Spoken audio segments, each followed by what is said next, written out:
আল্লাহর খেয়ে, আল্লাহর পরে, আল্লাহর বাতাস থেকে শ্বাস নিয়ে, আল্লাহর দেওয়া পানি পান করে, আল্লাহ পাকের দেওয়া অর্থ সম্পদ রিজিক স্ত্রী সন্তান সব ভোগ করে আল্লাহরই জমিনে আল্লাহ বিরোধী আইন চালু করে দিচ্ছে।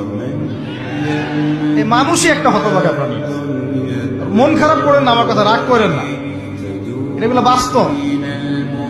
আর আমার দিকে তেরে এসে কোনো লাভ নাই, কারণ এটা হচ্ছে অকাট্য সত্য কথা যে আমরা আল্লাহ পাকের জমিনে আল্লাহর খেলাফতের দায়িত্ব পালন করছি না। রিজিক বৃদ্ধির দোয়া করা, বিষ্ণু ইসলাম নিজেও দোয়া করতেন, আল্লাহুম্মা ইন্নী আসআলুকা ইলমান নাফিআ ওয়া রিজকান তাইয়্যিবা ওয়া আমালান মুতাকাব্বালা। তোমার কাছে আমি উপকারী জ্ঞান চাই আল্লাহ, তোমার কাছে আমি পবিত্র রিজিক চাই আল্লাহ, তোমার কাছে আমি কবুলযোগ্য আমল চাই, আমার আমলগুলো যেন কবুল হয়। এই দোয়াটা করতেন।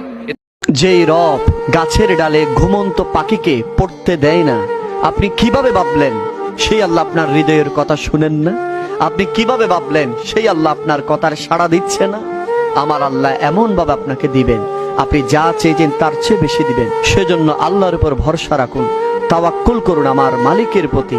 আমার আল্লাহ আপনার সব সমস্যার সমাধান করে দিবেন। আল্লাহর খেয়ে, আল্লাহর পরে, আল্লাহর বাতাস থেকে শ্বাস নিয়ে, আল্লাহর দেওয়া পানি পান করে, আল্লাহ পাকের দেওয়া অর্থ সম্পদ রিজিক স্ত্রী সন্তান সব ভোগ করে আল্লাহরই জমিনে আল্লাহ বিরোধী আইন চালু করে দিচ্ছে।